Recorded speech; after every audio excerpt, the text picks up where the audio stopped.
Bonjour, monsieur le président député maire. Bonjour madame, j'ai voulu vous voir en urgence parce qu'on m'a parlé de votre changement de nom. C'est quoi cette histoire, l'azimut? C'est une blague? Ah non, pas du tout. Mais monsieur le président député maire, je vous assure, l'azimut c'est poétique, original, joli, c'est un terme d'astronomie qui vient de chemin et point de l'horizon.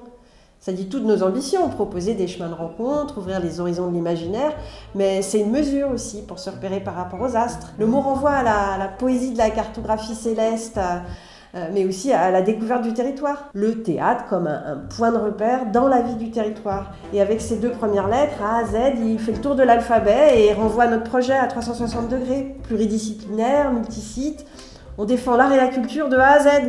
Tout azimut. C'est très confus. Ah non, pas du tout. L'azimut, c'est le nouveau nom du théâtre Firmin la piscine et son pluriel est aussi reconnu que son singulier. Il fait écho à notre pluridisciplinarité, à nos différents lieux, mais surtout à notre vitalité, à notre dynamique. C'est pas clair du tout, mais je vous fais confiance. Seulement, vous connaissez ma règle, je veux que ce soit un théâtre pour tout le monde, un point c'est tout. J'espère au moins que vous n'allez pas programmer du théâtre contemporain en langue slovaque, surtitré, pendant 4 heures sur la théorie de l'effondrement. Tout ce qu'on vient de vivre, les gens, ils ont besoin d'humour, d'un peu de légèreté. Je comprends très bien, je comprends parfaitement, c'est même extrêmement clair. Et je peux vous assurer qu'il y en aura plein des spectacles très drôles. Mais vous savez, l'humour, ça peut prendre des formes très variées.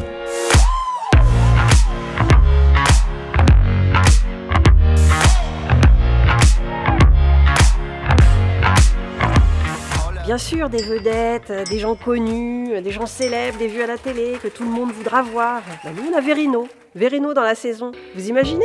C'est l'un des humoristes les plus reconnus de la scène actuelle. Et Thomas Poitvin, qui s'est fait connaître par des vidéos pendant le confinement. Des milliers et des milliers de vues. Et bien, il en a fait un spectacle. Thomas et ses perruques. À chaque perruque, une nouvelle personne. Une galerie d'anti-héros super drôle. Puis des clowns, bien sûr, avec les nez, les pots de banane, tarte à la crème, écrasés sur le visage, du vrai clown quoi. Ils sont 3, Airbus, Marcel et Monsieur Lot. Ils vont nous raconter l'histoire de grands clowns et de leurs gages. On les connaît, hein, c'est Foutite et Chocolat, Fratellini, les Barrios. Mais quand des clowns racontent des histoires de clowns, bah ça reste un spectacle de clowns. C'est super marrant. Tiens, Laurel et Hardy, c'était bien des clowns eux aussi. Et ben dans la saison, on a un couple un peu comme Laurel et Hardy. Un gros tassé et un mince, longiligne. Ils viennent avec une espèce de cabaret en carton. Le gros, c'est Olivier Martin-Salvant, une sorte de grand acteur shakespearien, mais avec une langue que personne ne comprend. Il va raconter une histoire, un immense récit, un voyage invraisemblable. Et le plus fin, Pierre Lillois, il va apporter les accessoires, faire les décors et les costumes en moins de 2, tout ça en live. C'est du dessin animé, en vrai. On peut même se marrer avec des sujets historiques, très pointus. La bataille d'Hastings en 1066, c'est pas a priori un sujet où on se tient les côtes dès qu'on commence à l'aborder. Surtout si on prend comme support la fameuse tapisserie de Bayeux.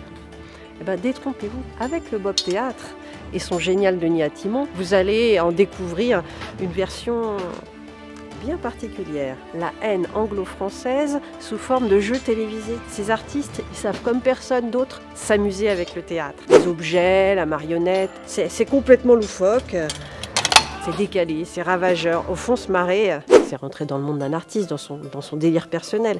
Et quand je dis rentrer dans son monde, avec Un soir chez Boris, c'est presque au sens propre. Puisque avec ce spectacle, on doit s'installer dans la yourte d'un trappeur. Un artiste de cirque qui aime l'accordéon, les équipes sur des pelles et les chansons de variété. On sera là, chez lui, assis par terre, là, comme ça, bien au chaud. Et lui, il sera au centre, en équipe sur ses skis, passant du coq à l'âne. C'est un spectacle où tout est absurde et fantaisiste. C'est pas un bourru qu'on a en face de nous, c'est un barré.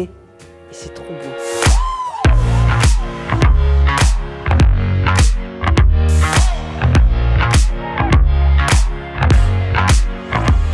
Voilà, monsieur le président député maire, vous pouvez être rassuré, on va bien se marrer à l'azimut. Et ça va au-delà de ces quelques exemples, hein. On fait aussi venir des clowns dans les écoles, des acrobates en prison. Oh. Monsieur le président député maire? Allô?